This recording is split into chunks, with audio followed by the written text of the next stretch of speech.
Okay, now the story for Deus Ex Human Revolution follows a character named Adam Jensen, who in the beginning is just a regular old guy. He used to be a SWAT member, but right now he's pretty much being a bodyguard for his ex-girlfriend named Megan, who is a scientist for this big named company called Seraph Industries, and she has like this big project she's working on. She needs to show it off to a world, and he has to protect her so she can go and do this. Of course, bad stuff happens. A lot of people die, including Adam Jensen's ex-girlfriend Megan, and he gets severely wounded, and he has to get augmentations for his arms and like his back and his legs. So pretty much he can go back and do everything else. So now he's pretty much half robot, and he has to go find out what this conspiracy is, why his ex-girlfriend got attacked, who attacked him, who did this, and why, pretty much. The story in this game is actually fantastic. I love the story in this game. I love the characters. Adam Jensen is a badass character.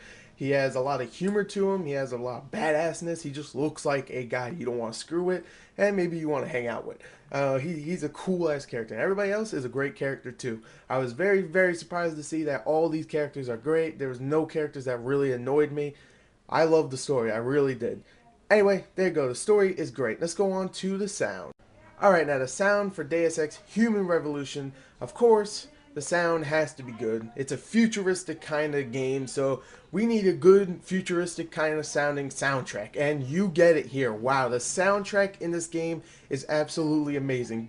I'm so happy I actually got the Augmented Edition, which actually includes the soundtrack, because this soundtrack is amazing. It really, really is. I love the soundtrack in this game. Now, the voice acting and the sound design. The sound design is actually really good also. Not much else to talk about with the sound design. The voice acting, holy crap. The voice acting actually took me by surprise. Whoever voices Adam Jensen, you Christian Bale sounding motherfucker, I love you. You are a badass. I want you to voice every character because I love his voice. I don't know why. I love his voice. It's like Christian Bale if you could understand what he was saying when he spoke like Batman. He is a great voice actor. Everybody else did a great job, but him, holy crap. I love you. Anyway, the sound is amazing too, just like the story. Let's go on to the graphics of the game. Alright, now the graphics for this game.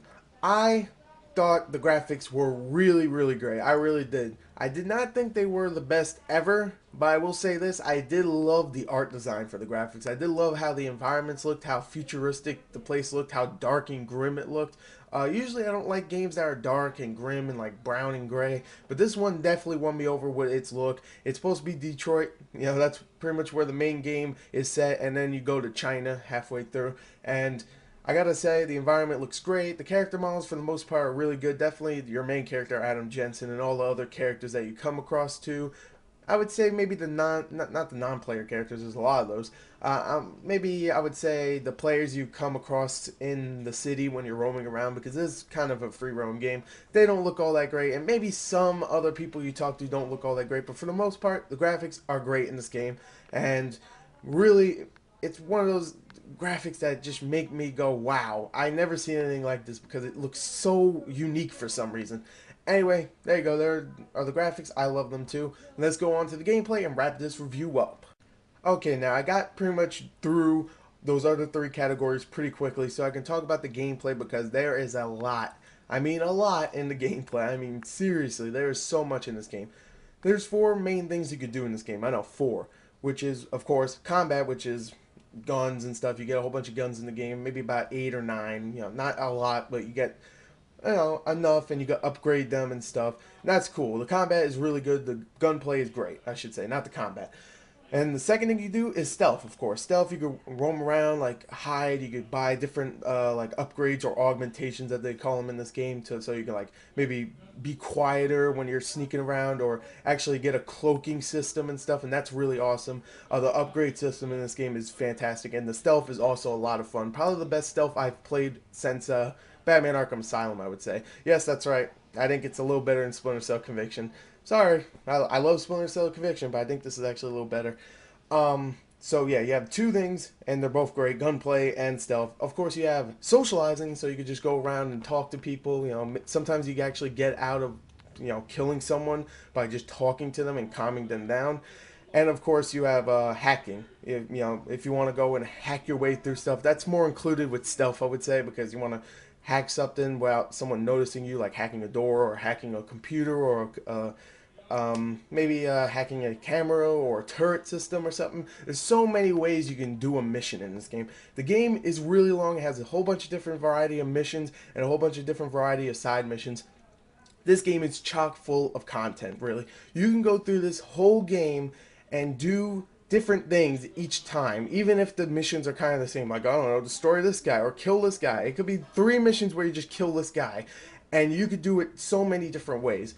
The environments in this game are amazing. You just do things completely differently than you did last time if you do a second playthrough. It really is an amazing game. I'm just going to say it right there. It really is. What else do you have in the game? Well, you have like stealth takedowns and stuff. Like you can actually get near someone, press the B button, or hold the B button down. If you just press it, then you'll do like a silent takedown. If you hold the B button, then you actually like slit his throat or something, do some lethal takedowns, and that's awesome. Those takedowns are awesome. One thing I don't like about the takedowns, they repeat themselves a little bit too much. The upgrade system in this game, like I mentioned before, which with the augmentations are amazing. They really are. I love them. That's really it. Other things you could do in the environment, you can roam around the environment, sneak around in vents, hack computers, look at emails. There's so much you can do in this game that I just want you to figure out everything else you can do. You have to play this game. There's so much stuff you can do. And I was thinking about it. I was really thinking about it. And I'm going to do it. I'm going to do it. I'm giving this game a 10. There you go. Deus Ex Human Revolution is the first 10 for video games this year that I am giving. There you go. Deus Ex is an amazing game. It lived up to my anticipations so much. I love this game and I can't wait to play it again. There you go. There's my review for Deus Ex. Hope you enjoyed it. Thank you and goodbye.